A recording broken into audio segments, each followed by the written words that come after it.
Before we dive in, let us know what city you're from. We're curious where our listeners are tuning in from. Subscribe, hit that like button, and watch until the end. Here we go. Nightfall found Santiago at the base of the mountain on a narrow trail that snaked deep into the redwood forest.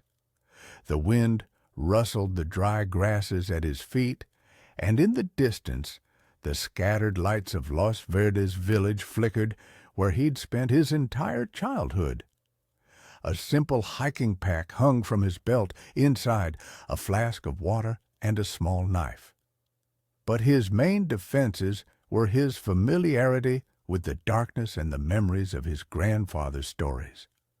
Once he had thought that at night the forest fell silent, with only the wind whispering its unseen song. Now he felt each branch, each tree, seemingly come alive under the moonlight, reaching out to him with invisible arms. And in this mysterious calm, a distant wolf's howl cut through the air, wild and unrestrained. Santiago stopped, closing his eyes. The sound pierced him like a far-off clap of thunder. Something stirred within him, not fear, no, more an unexpected blend of apprehension and awe. Wolves had always evoked in him a mix of reverence and a strange kinship. He remembered the words of his grandpa Carmelo, repeated many years ago. The wolf knows the forest better than we do, and the forest keeps its secrets. Perhaps at that moment he might have shrugged off the uneasy feeling and simply turned back, if he hadn't noticed a faint glow of a campfire in the distance. It was baffling who could be up so high in the mountains at such a late hour.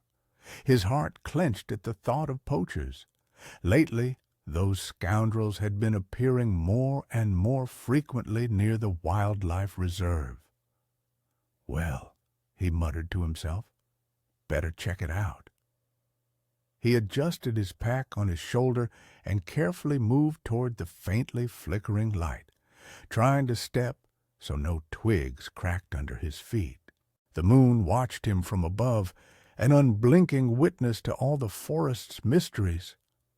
Santiago couldn't help but remember how, many years ago, as a child, he'd roamed these same mountain slopes hand in hand with Grandpa Carmelo. His grandpa was a short but wiry man with a knowing smile and eyes that saw everything, from the smallest scratch on a tree to the distant silhouettes of animals on the horizon. "Santiago," he'd said, leading the boy along a trail shrouded in thick fog, "when you want to understand the forest, you must learn to listen to its silence. There's a whisper in the trees that only those unafraid of stillness will hear." The boy looked up at the old man with adoration, trying to walk as silently as he did. Sometimes Santiago's father, Ramiro, would join them, but mostly he'd be off on his own pursuits. Dad knows so much, young Santiago would think then. It seemed to him that his dad and grandpa were like pillars of stone, eternal guardians of the forest. But one day his father disappeared. He simply went into the mountains and never returned. They searched for several days, but found only torn fabric from his jacket and a few dark stains on dried leaves. Some said he was attacked by wild animals, others that he froze, and some hinted at poachers. The exact cause remained hidden behind a veil of mystery. Grandpa Carmelo tried to hold back his grief, but Santiago saw how at night he would stand by the window with his rifle in hand, staring towards the mountain pass, as if Ramiro would appear at any moment. Over the years, the pain subsided, but it left a void in the boy, and at the same time, a determination to find out what truly happened that day. With that same feeling, he now walked through the night forest, sensing both fear and a desire to clarify everything. Perhaps This resolve pushed him forward when he noticed that the campfire glow suddenly vanished. Instead of the expected campfire, there was only barely smoking ash in a small clearing. They had either left very recently or disappeared in a hurry. The night dampness had managed to dull the heat somewhat, but red embers still glowed here and there. Santiago knelt, waving his palm over the heat. Still warm. Nearby lay an empty tin of stew in a crumpled package. He squinted. It could have been a hiking group, though tourists rarely went to such remote places. Maybe poachers or smugglers. No one who was trying to be discreet would leave trash behind. Looking a little further, Santiago saw strange tracks leading towards the woods. It looked like something heavy had been dragged or pulled, and in addition, boot prints. One print was clearer and deeper, indicating a large person. The other was smaller. There were two of them, Santiago concluded mentally. At the edge of the clearing, he noticed a small puddle of dried blood. Quite small, but it made the sight even more ominous. It seemed something terrible had happened here, and even the surrounding trees stood as if cringing from some alien cruelty. His heart pounded faster. Santiago looked around, trying to see if anyone was lying in ambush nearby. The forest was silent. But within that silence, a muffled call lingered. He couldn't tell whose it was, the wind's or something else, something very much alive and close. And then he heard a muffled groan, quiet, almost inaudible, but definitely a groan, not from a human. An animal. The thought flashed through his mind. Slowly moving towards the sound, Santiago rounded a boulder and froze. On the ground, amidst tangled branches, lay a wolf, small, judging by its size, but an adult. Its front paw was caught in a gruesome steel trap, and dark blood stained the ground around it. The animal groaned softly and trembled all over. A shiver ran down Santiago's spine.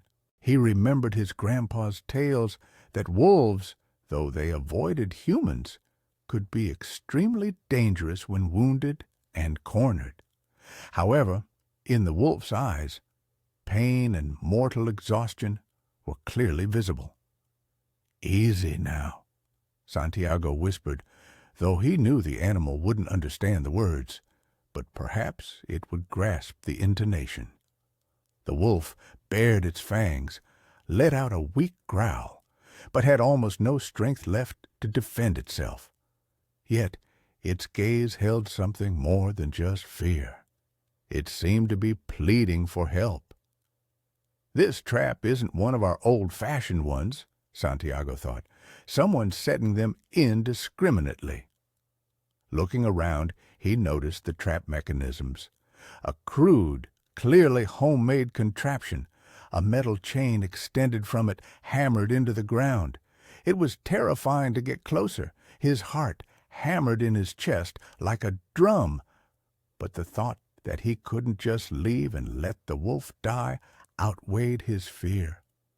He took off his pack, pulled out his short knife and a thick piece of canvas. He slowly approached the wolf, murmuring almost inaudible whispers, trying to let the animal sense the softness in his voice. His heart was beating so loudly he thought the whole forest could hear it. The wolf lifted its head, growling deeply as Santiago took his final step. But it suddenly fell silent, as if its strength had left it. "Easy, pal," Santiago repeated, taking a breath. "I'll get you out of here." Grabbing the trap's levers with his knife, he pressed to open the metal jaws. The jaws yielded with difficulty. His heart sank. If he didn't have enough strength, everything would snap back, and it would be even worse. The wolf whimpered, struggled, and the trap snapped. But just a little more, and the paw was free. Santiago instantly recoiled, bracing for a possible attack. The wolf just gasped, as if not believing it was finally free. Out of the corner of his eye, Santiago noticed blood. The wound was nasty, but not fatal, provided it didn't get infected. The wolf tried to stand up. It put weight on its injured paw, swayed, and then instantly collapsed onto its side, whining piteously. Santiago hadn't expected his heart to ache with such compassion. Immediately, he knelt down to at least put a canvas bandage on the paw. Thoughts raced through his mind. The animal might bite me. It might. But I can't just abandon it. Gathering his courage, he carefully bandaged the wound. The wolf twitched, breathing heavily, but didn't attack. A minute later, the creature's gaze met Santiago's, a brief, almost human look, a mixture of pain and gratitude. After that, it suddenly lunged forward and disappeared into the thicket, limping and leaving a bloody trail. Santiago stood there with the trap in his hands, still trembling from the recent tension. Adrenaline surged, his knees shook, but a strange new feeling spread through his chest, as if he had done something truly right. Just then, Santiago heard footsteps, quiet, cautious, but he, accustomed to the sounds of the night forest, felt them distinctly. Grabbing the trap, he turned. A stocky figure in a dark jacket and a wide-brimmed hat appeared between the trees. "Who's there?" a raspy voice called out. Santiago swallowed. There was no point in staying silent. "It's me, Santiago, from Los Verdes," he replied. The man approached, an old hunting shotgun glinting in his hand. The moonlight fell on his face, sharp features, a scar across his cheek, narrowed eyes. He looked Santiago over, noticing the broken trap. "Looks like you broke my device," the stranger said slowly, and there was a hint of menace in his voice. Santiago realized this was the poacher. He'd heard about him many times in the village. They said his name was Marco Angel, and rumors spread that he was once a hired hunter on the black market, and now he operated in these mountains. And though no one had direct proof, everyone was afraid to cross him. "There was a wolf here," Santiago began to explain. "He got away, did he?" Angel interrupted, frowning. "Thank you, kind young man, for ruining my humble earnings." He took a step forward, aiming the shotgun slightly to the side, but enough for Santiago to feel a chill down his spine. "Listen, traps are forbidden in the reserve, and this kind of barbarism—" Santiago flared up, unable to hold back. "What's it to you, kid?" Angel never took his eyes off Santiago. "This forest, it belongs to anyone with the strength to take what's theirs." There it is, Santiago thought, feeling a wave of rage build inside him. How could someone so brazenly and cynically justify their actions? He clenched his fists, but knew that any outburst right now could cost him his life. Marco Angel shifted his grip on the shotgun, raising the barrel to Santiago's chest level. "Let's just say we didn't see each other. And if anyone asks who was setting traps here, you didn't see a thing. Got it?" Santiago gritted his teeth. He stayed silent. His gaze accidentally flickered to the spot where the wolf had lain just moments before. It seemed to have vanished far away by now. Angel smirked. "Right. Better keep quiet, or the forest has a big throat, and it swallows anyone who talks too much." He glanced at the broken trap. "Well, I'll have to make up for my losses somewhere else." With those words, he walked away. Santiago watched him until the night mist swallowed the figure of that frightening man. Only when everything fell silent did the young man breathe out. Inside, he burned with anger and fear, but he knew that arguing was pointless. Everything was too dangerous. Returning home at dawn, Santiago couldn't sleep. His house stood isolated from the village, where people walked less often, but deer and elk frequently wandered. It was an old dwelling with thick stone walls, inherited from Grandpa Carmelo. All that remained was to keep it in order. In the morning, Lucia, his childhood friend who helped him with his chores when he was away, stopped by.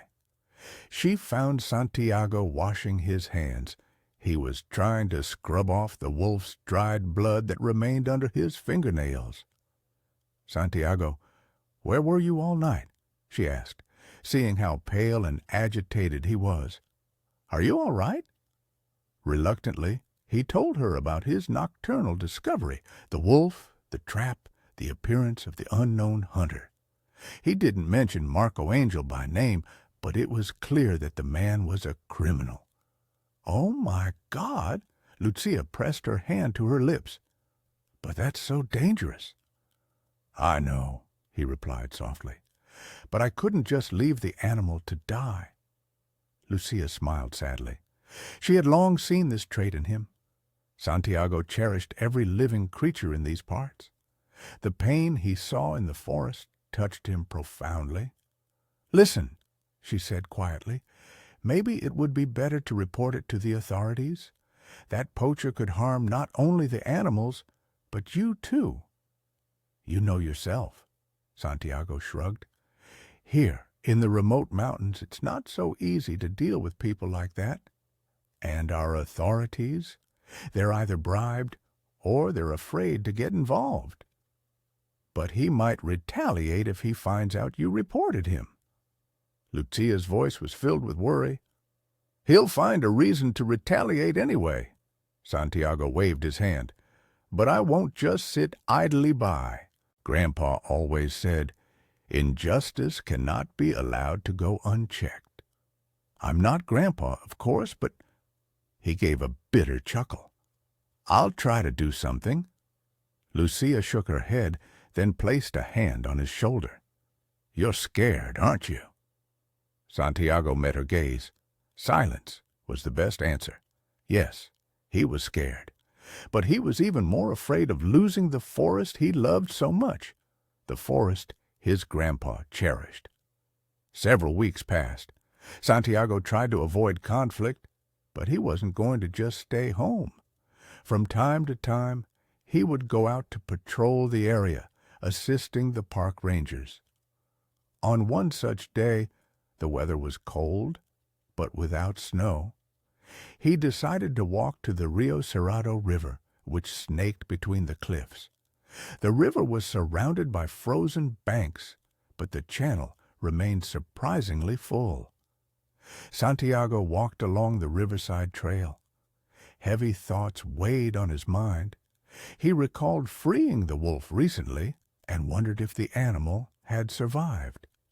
The blood loss had been significant, but nature sometimes worked survival miracles. As he approached a bend in the river, he heard the characteristic crackle of ice. It seemed the ice in the middle of the channel was becoming fragile, yet the entire bank was already covered with a crust of snow, and it was evident that some animals, and perhaps even people, had crossed the river on this shaky path. Curiosity or a sense of duty? Santiago decided to check how strong the ice was a little further from the bank. Step by slow step, a few yards away, he noticed a mark in the snow, resembling a human footprint. Did someone just pass through here? He wondered. Could it be the poachers again? At that moment, the ice under his feet cracked. Like a gunshot, the sound echoed through the stone walls of the gorge. Santiago froze, but it was too late. The ice crust broke, and he, like a stone, plunged into the icy water. The shock was instantaneous. The water burned so cold it stole his breath. His arms and legs flailed in panic. Santiago thrashed towards the bank, but the ice floe broke off, and he sank deeper, choking. His feet and heavy boots pulled him down. His clothes absorbing water. This is it! A thought flashed through his mind. Am I really going to die like my father? Images flickered. Grandpa, Lucia, the night forest. He desperately clung to the edge of the ice, but it kept breaking. His strength was rapidly fading, and his consciousness was already clouding. Suddenly, he felt teeth clench into his jacket near the collar. Above, at the edge of the ice, dark ears flashed. An animal pulled with incredible force. Santiago, already half drowned, instinctively grabbed onto the ice floe, helping himself. The frigid air hit his lungs as he surfaced. He saw a pair of glowing amber eyes. It was the wolf. It looked like the same one he had saved from the trap. There were still marks of a healed wound on its paw, and the fur on its neck was slightly matted with water. The wolf pulled, straining its front paws, growling with effort. Santiago suddenly felt a strange surge of strength. Help him, he told himself. He can't pull you out alone. He braced his knees against the breaking ice, his elbows against a solid section. The ice cracked, but the wolf didn't give up. Step by step, inch by inch, they crawled onto the bank. Santiago's clothes clinked loudly, frozen solid. He fell to his knees, barely enunciating, "Damn, I'm alive." The wolf stepped back a few paces, breathing heavily.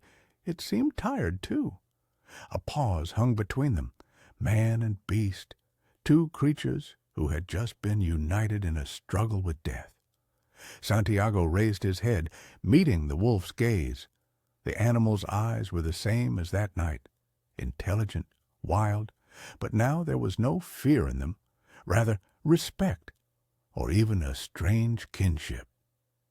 "Thank you," Santiago whispered, not knowing if the wolf heard him. His throat trembled, either from the cold or from gratitude. The wolf tilted its head, as if briefly acknowledging that it had heard. Then it let out a soft growl and disappeared into the thicket. Santiago sat for a long time, trying to recover. His shirt had turned into an icy shell. His lips were blue. But he was alive, and it was astonishing. Returning home, Santiago spent the whole day recovering, warming himself by the fireplace. Lucia, hearing what had happened, almost burst into tears when she saw what a state he was in. But Santiago could barely speak. He was shivering, and his thoughts kept returning to how the wolf had pulled him onto the ice. Why did it do that? Santiago asked himself. His mind refused to believe it was a simple coincidence. Perhaps the creature somehow remembered being saved, recognized his scent or face. Late that evening, after Lucia had left, Santiago lay on the hard cot, trying to sleep, but sleep wouldn't come. Suddenly, he heard a knock at the door. He jumped, realizing it was too late for visitors, and Lucia wouldn't knock like that. He approached the door quietly. From beyond it, a familiar, raspy voice sounded, "Hey, kid, open up. I need to talk." Marco Angel. Santiago's heart plummeted, but he couldn't refuse to open it, or the man would just break the door down. Cracking it open, he saw the poacher, who seemed to have been drinking. The smell of alcohol wafted from him, and his smile was unsettling. "What do you—" Santiago began, trying to keep his voice steady. "Just wondering," Angel grinned. "Heard you've been bravely running through the woods, saving wolves, messing up traps. And they say you almost drowned yesterday. Ha! Unlucky for you, and I thought the mountains would save me the trouble of getting rid of you." He pulled open his jacket, revealing the handle of a pistol. Santiago realized the conversation was very serious. "Listen here." Marco leaned in, reeking of stale booze. "These woods aren't yours or your grandpa's. I'm in charge here, got it? If you poke your nose in too much, it won't end well for you." "Really?" Santiago blurted out. "The forest belongs to no one. It's shared. You're just spoiling it by setting traps." At that instant, Angel grabbed Santiago by the collar of his shirt, yanking him closer. "Look at you. You've got a long tongue," he hissed. "Not scared? Maybe I should remind you what happens to brave men." There was something maniacal in his gaze. "I've already eliminated those who interfered with my plans, and they won't catch me so easily." The image of his father, Ramiro, who disappeared years ago, flashed in Santiago's mind. Could someone like Angel have been behind it back then, too? How everything would make sense if his father had stumbled upon such poachers. "Get out!" Santiago choked out, trying not to give in to panic. Angel pushed him away with such force that Santiago hit the wall. The man smirked. "Remember, your life is in my hands. If I want, boom, and you're gone. And I'll wipe out the wolves if I want. Complain to whoever you want. It won't do any good. Everyone here is dirty, and you're not a hero, just a foolish boy." With those words, he left, slamming the door. A heavy feeling settled in Santiago's soul. Was there truly no justice against such cruelty? The night passed in vague half-dreams. Visions from his childhood rose before Santiago's inner eye. His father Ramiro returning from the forest in a torn jacket, hiding something in his pocket, telling Grandpa, "Carmelo, I ran into those scoundrels." Grandpa replying, "Quiet, too soon to reveal anything. They're dangerous." His sleep was interrupted by a tragic fragment. His father leaving at dawn, casting a farewell glance at his son, then disappearing into the mist, then screams, gunshots, red stains on the leaves. Santiago woke up in a cold sweat. Was my father killed by someone like Angel? Why didn't Grandpa do anything then, or couldn't he prove it? All these questions remained unanswered. However, one thing he understood: he could not repeat this story. He could not disappear, leaving Lucia and everyone who relied on him. Therefore, he had to find a way to resist. The next day, Santiago decided to talk to one of the local rangers, Don Javier, who had worked at the reserve since Carmelo's time. But when he arrived at the ranger station, he saw that everything was overturned, the doors broken, and Javier was nowhere to be found. Anxiety enveloped Santiago's mind. He realized that things had gone too far. These thugs, it seemed, had decided to act proactively, eliminating witnesses, but he needed to confirm Javier's whereabouts. Suddenly, footsteps were heard from around the corner of the station. Santiago pulled out his folding knife, but it turned out to be Lucia, pale, with wide eyes. I can't find Don Javier," she gasped, "and I think someone was following me on the way here." Then men's voices rang out. 3 burly guys in dark clothing emerged from the bushes, surrounding them. Their behavior immediately revealed that they were Angel's subordinates. "Well, hello there," one of them grinned, gripping a club. "Your little stroll is over." Santiago tightened his grip on the knife, knowing they were outnumbered. He silently glanced at Lucia. She looked at him fearfully, indicating she was ready for anything. "The boss wants a word with you," said the second, flashing a gold tooth. "So let's go." Resistance was futile. A few minutes later, they were being dragged deeper into the forest. Lucia trembled, either from the cold or from fear. Santiago tried to look around. Was there any chance of escape? But the guys were vigilant. One wrong move would be enough for them to use force. Finally, they were led to a spot where an old moss-grown forest cabin stood. At the entrance, sitting on a log, was Marco Angel, waiting with a clear, smug expression. "Well, well, here are the little birds," he sneered. "Did you think you could get away? No, no, now we have a score to settle." "What do you want from us?" Lucia cried out. "Oh, darling, I want your friend to understand one simple thing. Don't stick your nose where it doesn't belong." He picked up a pistol from a nearby log and twirled it lazily. "Otherwise, it'll be like with Javier." Santiago's heart leaped. "What did you do to him?" "He talked too much about illegal dealings." Angel shrugged. "Had to quiet him down." Santiago felt anger twist inside him, but he understood that injustice reigned supreme here.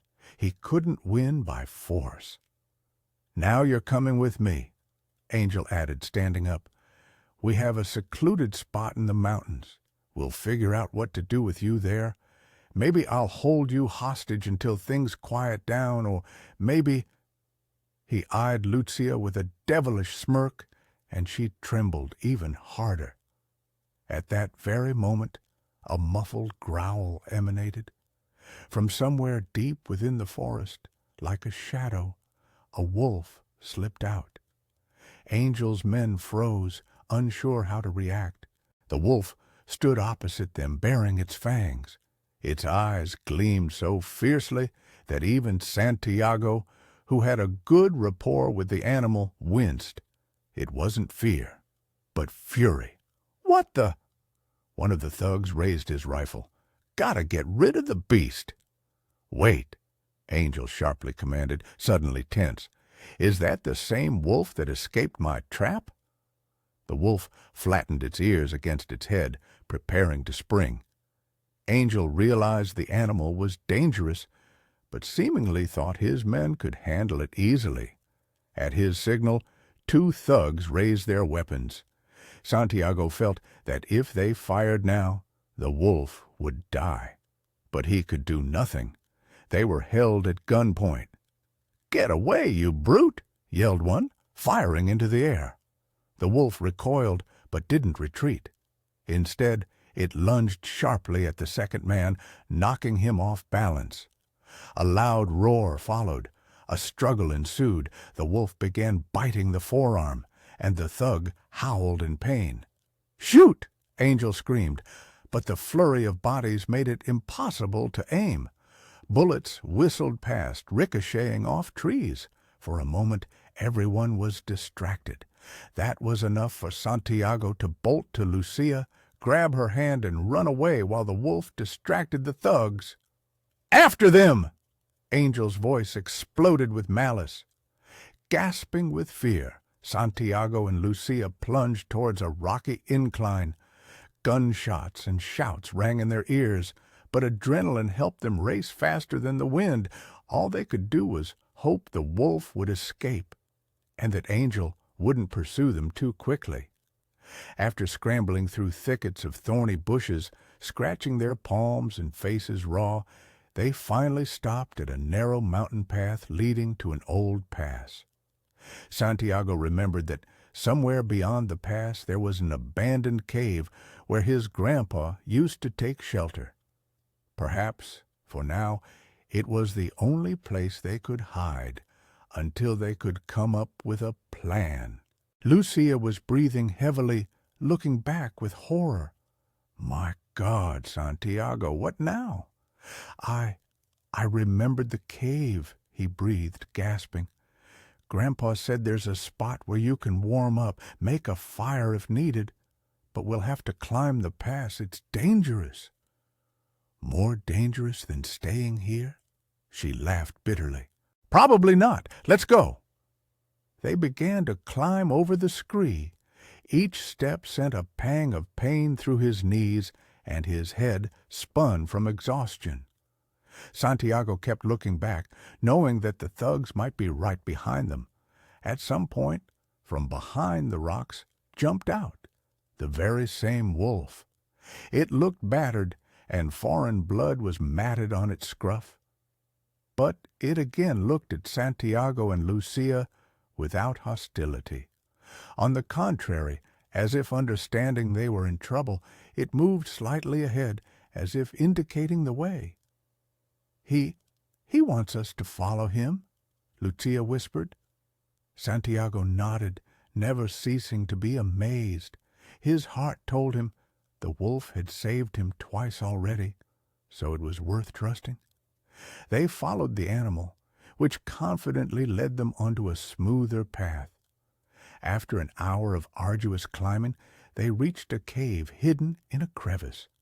Inside, it was quite spacious, smelling of damp earth, but there were signs of previous fires. It seemed Grandpa Carmelo had indeed been there. Lucia sank onto a stone, catching her breath. The wolf, after sniffing the corners, settled near the entrance as if standing guard. Santiago built a small fire from dry branches. At that moment, Lucia looked into his eyes. "Tell me, doesn't this seem like a miracle? The wolf saves you, then leads us, shows us the way?" "It does," Santiago admitted, "and yet I don't understand why." "Maybe because you saved it first." Lucia smiled, a quiet, sad smile, "as if there's a bond between you now." Outside the wind howled, but an underground echo carried a strange, muffled sound, like a distant gunshot or thunder from deep below. Santiago stood up, listening intently, his heart squeezed with alarm. Surely Angel wasn't on their trail. At dawn, Santiago and Lucia decided it was time to move back towards the village and try to rally people against Angel, whatever the cost. They couldn't keep running. But when they emerged from the cave, a warm welcome already awaited them. Near the trail stood Marco Angel with his 2 remaining henchmen, clearly battered after the skirmish with the wolf, but still armed. Their way back was cut off. "Did you think it would be easy to get away?" Angel growled. His lip was split, and blood stained his jacket. "Your damn wolf shredded my men, but now I'll sort everything out." He aimed his pistol directly at Lucia. Santiago froze, instinctively shielding her with his body. "How touching!" Angel sneered. "Do you think you'll save her?" "Leave her alone." Santiago's voice dropped to a whisper. "I'm the one you have a problem with. Why involve her?" Angel narrowed his eyes. "Because it's convenient. I wanted you to understand what it's like to lose those you care about. Maybe then your tongue will stop blabbering about justice. I told you, this is my territory." "No," a voice sounded behind them. It was a painfully familiar bass. Don Javier? It turned out he was alive, and now aiming his rifle directly at one of Angel's henchmen. "Marco, drop your weapon. You're surrounded." From behind the trees emerged several armed men, familiar rangers and village residents. Javier had apparently managed to warn them. Angel gritted his teeth, realizing the situation had changed. A fresh wave of rage twisted his face. He pretended to surrender, dropping his pistol to the ground. But then he suddenly grabbed Lucia's arm and held a knife to her throat. "Everyone back!" he screamed. "Otherwise, I'll slit her throat." Time seemed to freeze. People didn't know what to do. Shoot, and Lucia would be harmed. Santiago raised his hands, showing he wasn't a threat. But at that moment, from behind a boulder, the wolf, the very same one, leaped out. It rushed at Angel from behind, forcing him to turn around. The knife blade wavered, momentarily moving away from Lucia. That was enough for Santiago to yank the girl towards him. A gunshot. Marco Angel's body flinched. Don Javier had hit him squarely in the shoulder. The henchmen scattered, realizing things were bad and their boss couldn't save them now. Angel, bleeding profusely, collapsed to his knees. The wolf growled, and for a split second It looked like it would tear the scoundrel apart. But Santiago suddenly said, "No need," as if the animal could understand his words. The wolf stopped, baring its teeth, then slowly backed away. And it was at that moment that Santiago saw something strange in Angel's eyes. Not the fear of death, but a kind of hatred mixed with triumph, as if something old had come back to him. "Ramiro," Angel suddenly rasped. Santiago felt a chill. "You knew my father?" "Ha!" the poacher scoffed, choking on blood. "I eliminated him when he meddled where he didn't belong. He thought he'd save the forest from the likes of me. But the forest, it's just a resource. You're following in his footsteps, and you'll perish the same way." Santiago's vision blurred. His father, the one who disappeared. So he was indeed murdered. And this was by whom? His fists clenched, pain boiled in his chest, but nothing could be changed now. Angel fell, losing consciousness. Don Javier approached to take the knife from him, then tied his hands. From behind, the sounds of villagers arriving to help mingled into a whirlwind. During the day, a commotion arose in the village. People flocked to witness Angel's arrest. Reinforcements were sent from the nearest town to detain the thugs. Santiago was given the opportunity to speak with an attorney and the authorities. Finally, he had proof, both Javier's words and the confession. The case of his father Ramiro finally had clarity, albeit a bitter one. Lucia held his hand beside him when it was all over. Don Javier sadly said, "I'm sorry, son. I suspected your father had run into these scoundrels. But back then we couldn't—" Santiago remained silent. Tears welled up. But he knew he had done what he had to. The sky above the mountains began to clear, and the air smelled of new life. In the evening he went to the forest edge where he had first seen the wolf. He stood by an old stump. He remembered how Grandpa Carmelo had taught him to love every blade of grass, every track, every life in the forest. And as if summoned by his heart, the very same animal emerged from the thicket. It stopped a few steps away, tilted its head, watching Santiago intently. "You're my friend," the young man thought. His friend Lucia had suggested giving him a name. He said Alto, which meant high or elevated. The wolf sniffed, took a step forward. Santiago slowly extended his hand, palm up. The wolf sniffed it, then slowly turned and disappeared among the trees. That wasn't the end of it all, but a new life had to begin somewhere. The forest remained the same, but now Santiago felt more a part of it than ever before. Like his father, like his grandfather, he had found a purpose, to protect this place from human cruelty. And he was no longer alone. He had Lucia, the ranger's support, and he had Alto, the wolf who had saved him from death twice. The last rays of the sun painted the mountain peaks in golden light, and below, at the base, evening twilight spread in a soft haze. Santiago stepped onto the familiar path, smiling at something personal. Perhaps it was a smile of bitterness mixed with hope. Somewhere far off, a wolf howled. Now, it no longer sounded frightening. Rather, it was a majestic greeting from the ancient forest that kept its secrets, but sometimes offered true friendship to a human. Santiago walked on, knowing that many challenges lay ahead, but he was ready to face them, for his grandfather's legacy lived in his heart, and his father's memory had found peace. Thus, his own legend was born, a story of a young man who heard the call of the forest, extended a helping hand to a wounded wolf, and found in it not only a savior, but also himself.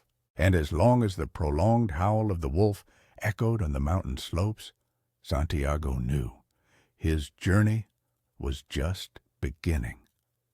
Thanks for watching. Check out more wolf stories on our channel. Also like, subscribe, and share your thoughts in the comments. It helps us create even more captivating stories.